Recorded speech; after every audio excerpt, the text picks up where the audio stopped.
Hello friends, today our tutorial is on the reverse fan. Here's what it looks like. That's the move. And here is a slow-mo.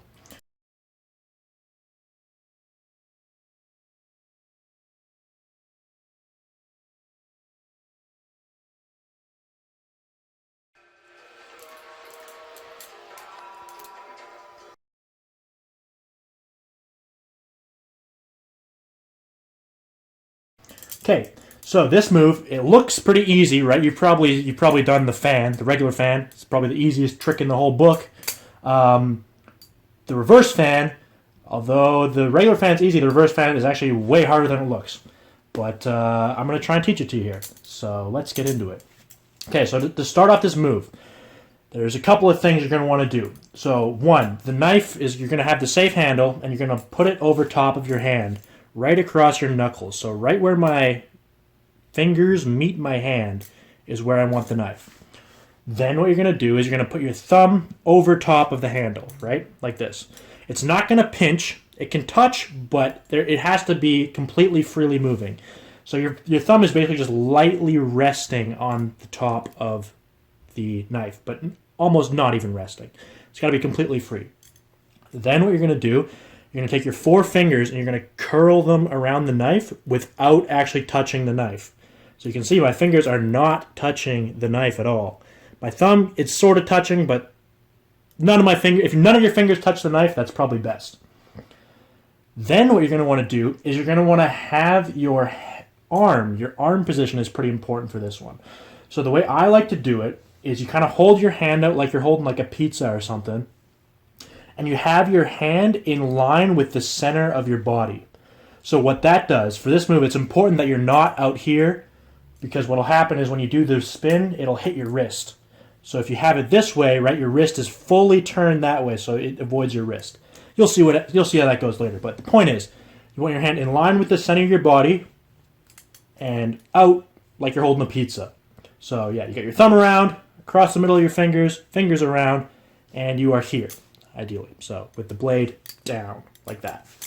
Okay, so now that we've got the position, what you're going to want to do to initiate this move is you're going to want to do a swing. So you do a swing up, and you'll get the knife on top of your fingers, like this. So from the bottom here, you do a swing, and the knife ends up here. Now, of course, this isn't how the move works. What you're going to do is when you do this swing, you swing the knife up. When the knife gets to here, so 90 degrees, right? When the knife gets to 90 degrees, you're going to do a pull towards your body. So to start off, you can do the pull very slowly. So I'll show you what that looks like. So you swing it up and you do a pull. And what will happen, of course, if you do it real slowly, is the knife will just turn around and it'll just go down like this, which is fine to start.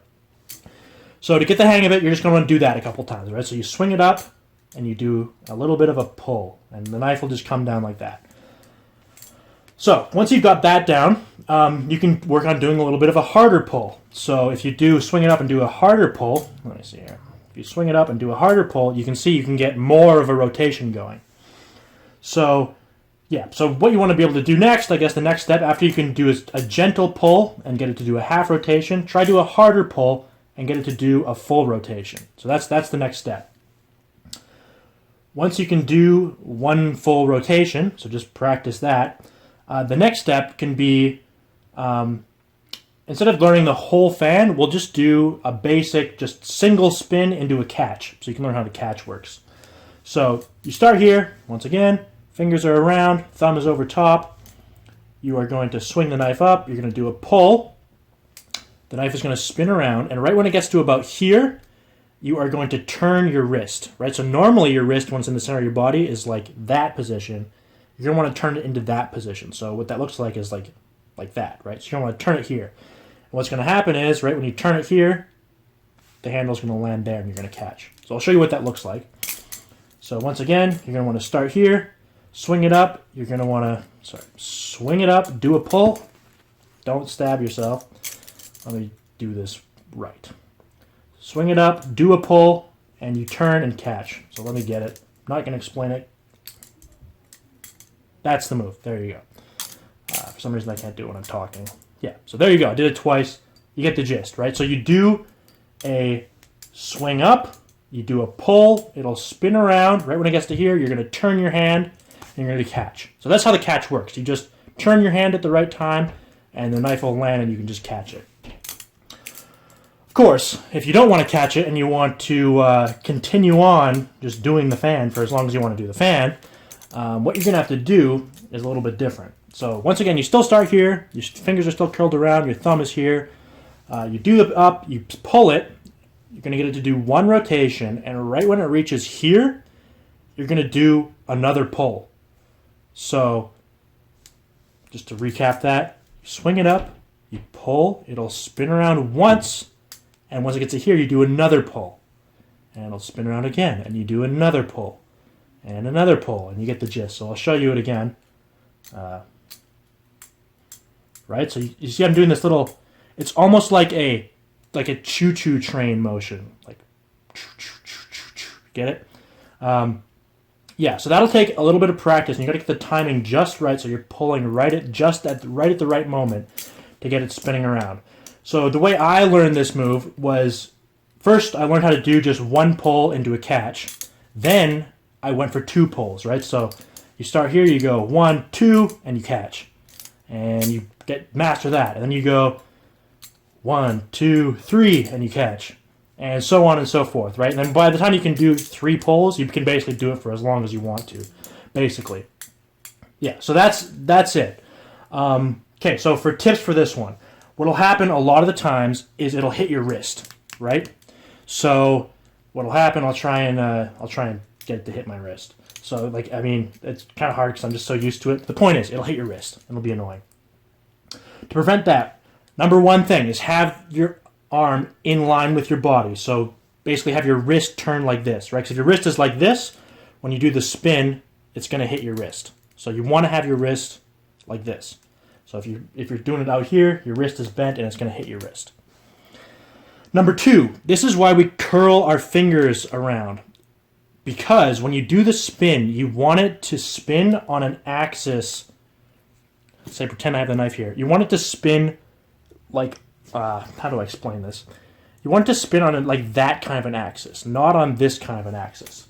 So that was probably really hard to understand, but basically what I'm saying is you want, when it spins around, you want it to come close to your knuckles, right? If you have your hands out, it'll hit your hands. So you want it to come close to your knuckles and then far from your wrist.